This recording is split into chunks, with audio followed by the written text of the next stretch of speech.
GMTX spent the summer. And Budget Bites returns. All this and more on Good Morning Texas.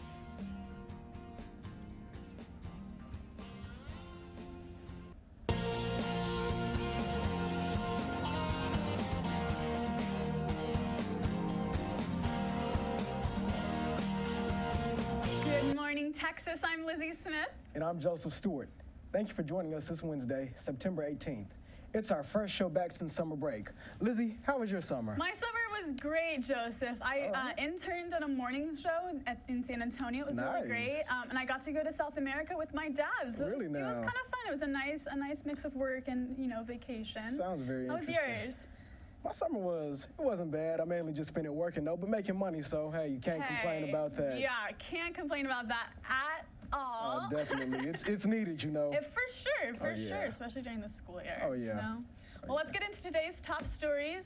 Big news for UT. We are getting a very special guest at campus this November, and it's such a big surprise that I feel like we can't just say it out loud. So I think we should show it. Yeah, let's do it. Yeah, let's take a look. Some exciting news here at The Tonight Show. Mark your calendars for Thursday, November 7th. We are going back to school and partnering with Samsung for a very special Tonight Show from the University of Texas at Austin. This is big for us. That's amazing, right? It's like, that's really so amazing. crazy. Yeah, The Tonight Show with Jimmy Fallon is coming here to UT, right here. The first college campus. Yeah, the first university that they've ever visited. They'll be here November 7th, so like right before Thanksgiving. Yeah, it'll be a nice story to tell when you go back. They're like, so how's your semester going? So there's no ticket info yet, but I'll definitely be keeping my eye out for that. I bet you everybody's gonna try to buy tickets. Probably gonna be like sold out like really quickly. It's gonna be crazy. So here's the deal though. Our show is in the morning, Jimmy's is at night. Yeah. We come from different worlds, but I feel like it seems so right, the two of us. Oh, yeah. We think it would be so cool for Jimmy to be our guest on GMTX. We do. So, our viewers, if you want to see Jimmy on GMTX, go ahead and tweet with the hashtag Jimmy on GMTX and tell him why he should visit us. Tweet us now. Tweet it now, right now. Until November 7th. Jimmy, you be our guest and we'll provide the rest. We hope to see you soon, my friend. It'll be fun. Real soon. Hopefully, fingers crossed. Well, in local news, Texas Athletics revealed that there will be a new stadium entry process for students for upcoming home games. This is in response to the chaos that happened before the LSU game. I don't know if you were there or if you saw, but I heard it was a mess. Students were pushing and shoving, trying to get in. So basically with the new process, there will be a line along gate 31 where students with IDs, keyword with IDs, will be given wristbands. You must have your ID scanned to get a wristband. You can't enter without a wristband. And students with the big ticket, they're supposed to enter DKR at gate 31, while students for the Longhorn Foundation and ADA students will enter DKR at gate 27. Wow. Hopefully that, helps sort of corral the crowd. I saw that video at the LSU game, it was more like a stampede. I think that's the word people were throwing around. And it looked chaotic. It looked pretty dangerous too. Yeah. So they have to do something to respond to that. So hopefully these new rules will make everyone a little bit safer when we go to those Longhorn games, because those can get a little crazy. Yes, they can. Yeah. So kind of some sad news, you guys. Renowned ABC News journalist Cokie Roberts died at the age of 75 on Tuesday. But Roberts, she's leaving behind a great legacy. She won many awards throughout her career, including 3 Emmys. Ooh. Not 1, not 2, but 3 Emmys. 3 of them. And ABC Network president James Goldston, he said something very nice about her. He said that Roberts was a true pioneer for women in journalism, which is just, that's just fantastic. It really is. And she's survived by her husband, her children, and 6 grandchildren. 6 grandchildren. So she's got a great, loving family she's leaving behind. And we're definitely keeping her family in our thoughts. And I think as journalism students too, especially as a woman in journalism, we're so grateful for her legacy. Definitely, we are. Little fact I found out about her. She's actually what's called a living legend. It's a list comprised by the Library of Congress, and she was named a member on that list in 2008. So I thought that's pretty cool to be considered a living legend. Yeah, not a lot of people get that honor. Yeah, they don't. But let's check in with Jay Wan for this week's forecast. Jay Wan? Well, Longhorns, it looks like y'all are in for a week filled with both rain and sunshine. Lots of showers are coming our way, so it'll be smart to have an umbrella in hand as you go to classes. Today we have a 40% chance of rain during the day with a high of 94 and a low of 75. On Thursday, the rain continues with a 60% chance of thunderstorms throughout the day, with bits of sunlight in between and a high of 95. You can expect the showers to continue well into the night, so it'd be safer to stay put for the evening if you have any plans to go out. The cooler evening weather will lead into the rest of the week, with Friday having a low of 75 and a high of 94. There will be a 50% chance of rain, with the skies looking partly sunny. The showers won't let up in the weekend, with there being a 20 to 30% chance of showers on Saturday and Sunday. So you guys, I would recommend to plan indoor activities throughout the week. Remember to stay dry. That's all from me. Live from the Weather Center, I'm Jaywan Yu. Back to you. Thanks, Jaywan. Well, don't go anywhere. We'll have more Good Morning Texas when we get back.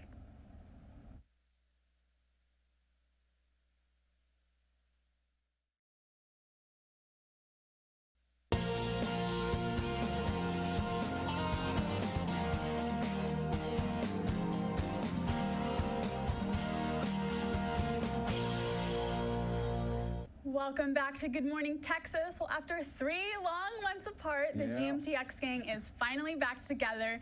And if you were wondering, I wonder what those guys got up to during the break, it's your lucky day. Oh, yes. Yeah, our staff sums up what we did this summer in 10 seconds or less for our new segment, 10 Second Take. Well, I worked at a hair salon at the front desk and learned a lot about hair and made a lot of money, more than I thought I would. And yeah. I'm not prepared. Hold on. Okay, this summer I studied abroad in Nigeria to learn the Yoruba language for 2 months, and it was an interesting experience. What did I do this summer? This summer I worked at Amazon, working 10, 11, and 12-hour shifts. That's basically all I did my whole summer, literally. Didn't really do anything else exciting. Give me a second, I'm sorry. You can stop recording. I don't actually know. This summer I worked because, you know, we were poor here and we need money. And I also took a little trip to Mexico and got to see my 2 little baby nephews. Hold on. This summer I was an intern at Fox San Antonio. I went to Chile. I survived an earthquake and my eyelashes kept falling off, baby. It was not fun. So my ex came back to Texas and I found out, and 2 days later I took a flight to New York and spent a week out there because I was stressed. I was just real stressed. So this summer I worked. I went to a convention here in town, and I went on vacation with my parents. So basically, I went over to Spain for a hot minute and studied abroad, and then I went back home at the end of the summer and just slept the whole time. Over the summer, I was able to intern with KV News and work with their digital team. And on my free time, I was able to just explore Austin and also go home for the weekends to see my family. Well, that looked pretty cool if you ask me. It showed like we really had like a variety of different summers. For sure. But we're back now, back in action, back to achieving greatness. So hey, we all know there are some pretty amazing Longhorns here on campus. So to showcase some of those students, we're introducing a new segment, Student Spotlight. To kick it off, we're highlighting a talented student and great friend, Sean Dolan. So I grew up north of Chicago, and I came to UT looking for a school that was really far away from home, a place where I didn't know anybody, where nobody knew me, and I figured that the Moody College was the ideal place because it was part of a university that both had a city and a college campus aspect to it. It's kind of exciting to be able to bring a newer and fresher perspective, because I think a lot of my background isn't so much in idea development and telling stories in the way that traditional entertainment departments do, but it was from a more news and almost businessy supported perspective because of the experience that I had working at various stations and offices that are a part of the TV industry.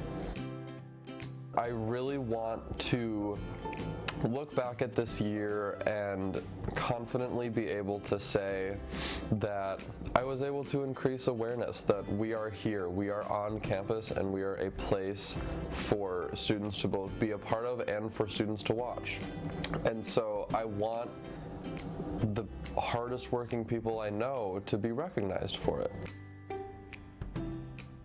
That was great. It really was. We sure do love Sean. Yeah, we do. We're so proud of him, really. Like, what an amazing accomplishment. He's doing just a phenomenal job as stage manager Yeah, already. he I is. can He's tell. done a lot just from like the little time For I've known sure, him. for Sean is sure. definitely a great person. Definitely to going to know. make a lasting impact here. Oh, yes. Something else about Without a Sean, doubt. he loves to cook. He's very good at it. Yeah, he is. Which brings us to our next video.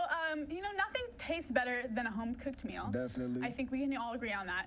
But I think it's challenging. Like, how do you get the most from your money? Because Yeah. cooking can be expensive. Really can be. Well, Ray Alexander gets messy in the kitchen with an all-new Budget Bites to show us how. Good morning, Texas, and welcome to another edition of Budget Bites, where I'll be teaching you how to make a breakfast under $10. So, in preparation of our biscuits, I kind of just laid them out, opened them up.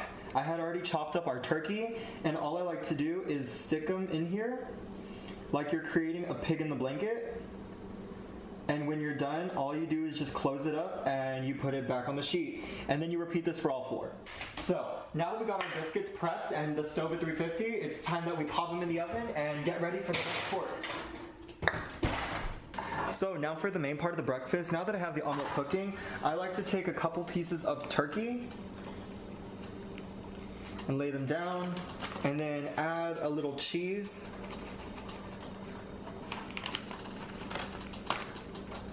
And once that's ready to go, I just flip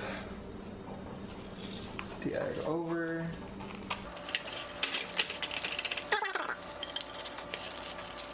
So no breakfast is complete without a healthy drink. I already prepped and washed our kale, opened up our mandarin oranges, peeled our banana, and set my cup of ice where I'll be incorporating everything into the container and then blending it up with the NutriBullet.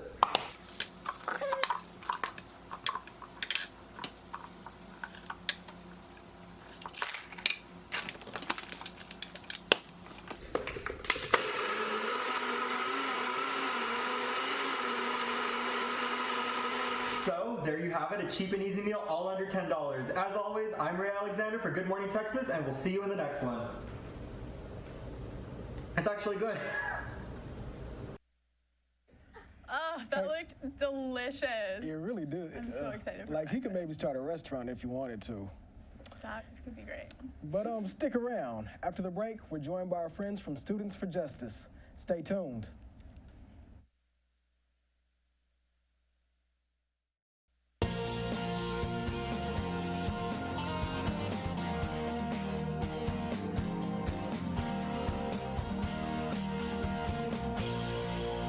Welcome back to Good Morning Texas. Joining us today, we have Hannah and Gabby, the co-founders and president and vice president of Students for Justice, a new student organization here at UT. Thank you all so much for coming out this morning. Yeah. Thank you so much for having us. Yeah, we're excited to be here. All right, so let's get to it. What is Students for Justice? Well, we're an upcoming organization on UT's campus where we're going to be meeting to discuss various social and criminal injustices that go on around our nation and our state, and as well as on our campus as well. Yeah, we definitely want to cover very important topics that we feel really impact all of us, and we want to provide a safe space and a kind of forum for people to talk and address these important issues. Okay. What inspired you guys to create this organization, and why this fall particularly? So me and Hannah have always been the type of friends who we talk about like really important, like deep topics, and we've just always felt the need to like kind of pick each other's brains and like talk about these like really important things.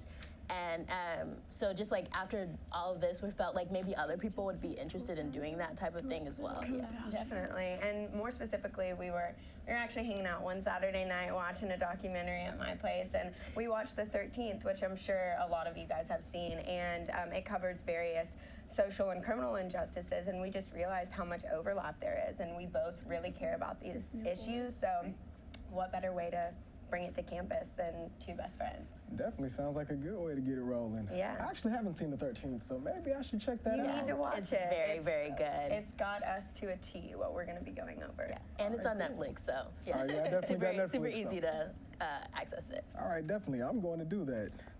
So tell me this. The name of the organization is very unique. Yeah. It's Students for Justice, all lowercase except for the U and the S in the word justice. Why is that? Well, we just felt that justice is, in a perfect world, supposed to be applied to all people. And obviously this is what we aim for as a nation, but it's not always applied to all people. So we really just wanted to put an emphasis on the fact that we want this to be for all people everywhere across time and reel it in and bring it back to us. Yeah, and also piggybacking on that, like not only are these topics like very important to us, it's important to everyone in some aspect, and we want everyone to feel comfortable sharing their own stories too. So yeah, us is meaning to be like inclusive of all of us. I like that. Very good way of making the name, very good way of being intentional behind your name as well. What do you guys hope to accomplish as an organization for our campus? We really just want to bring people together and open up the floor to talk about issues that people don't always want to think about and people don't always feel comfortable talking about.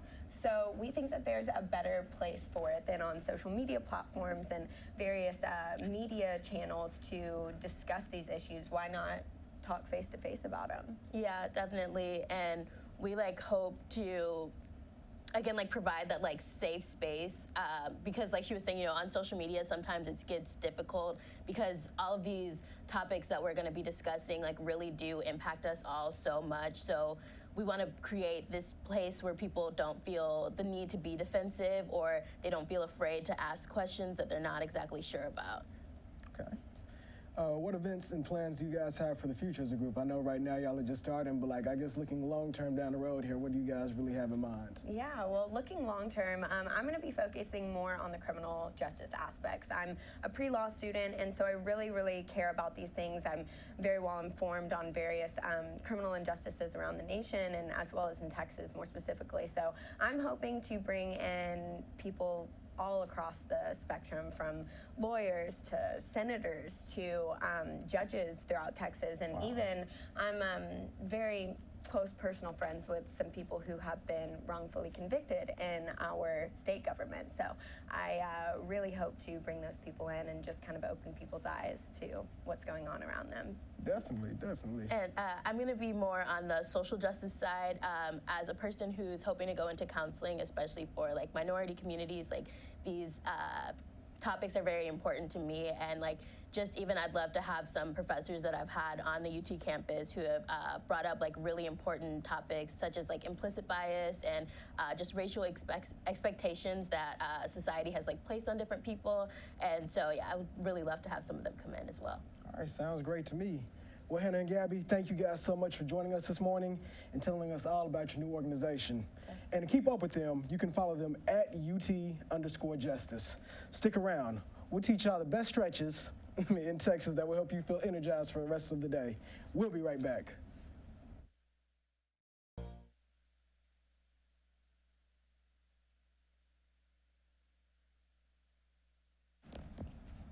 Welcome back to Good Morning Texas. Joining us in studio is our resident stretch expert and our executive producer, Jaewon Yu. Welcome, Jaewon. Hi, guys. Good morning. Good morning, good morning. So tell us a little bit about what you're going to be teaching us today. So today, we're doing some morning stretches to help y'all wake up in the morning since it is early here. Okay. To wake up, feel energized for the day, and also help increase your flexibility. Okay. So Nice. let's Show us some moves. Okay, let's get down to it. So I'm gonna choose moves that are more dress friendly and like suit friendly because I don't think we realize It happens. we'd be doing things. But all right, so we'll start off with just deep breaths. Inhale, and then exhale out slowly. Just doing that calms you, honestly, without even doing anything in the beginning. Okay, so we're gonna start by stretching out our quads here. So we're gonna come down and stretch and face this way a little bit. Put your shoulders here, and you'll feel it, like on the leg. If you guys feel it, then, right? Yeah, I you feel it. stuff? Okay, and then on the other side, do the same thing. Yep. So that stretches you out right there. Okay, and the next thing we're gonna do is we're gonna come down and put our palm to the ground, or as low as we can, Our fingertips to the ground. So we'll be stretching our calves right now, our calves in the back of our quads, and then we're coming back up, and then we're gonna repeat on the other side, just like that, Lizzie, yes. And you're pretty flexible, Joseph. The palm is flat on the ground. There we go. They have their advantages. Okay, and then we're gonna stretch out more legs, so we're gonna come down this way and stretch down right here. Well, I feel like I'm back in football practice. I'm ready to. All right. But yeah, you're gonna touch your toes here and then come back up and then do the same thing on the other side. Yes, just like that. There we go, Lizzie. And then, Oh, yeah. and then we're coming back up. Next thing we can do is come up here like this. Stretch our quads one more time. We're balancing okay? Doing good now. And then one more time on the other side. All right, you guys doing okay? Yeah, doing good. Here we go. J1, I feel so relaxed. Yeah, I'm feeling energized now. You're awake, right? Relaxation. You're awake, right? Yeah, well, thank you so much for joining thank us you. on air No this problem. morning. And thank you all for tuning in. Be sure to follow us on Twitter and Instagram at Good Morning TX. And catch us next week as we celebrate National Cooking Day. Really excited, yeah. Yep. Very Thanks for watching, excited. y'all. Have a good day. See y'all. Bye-bye. Woo!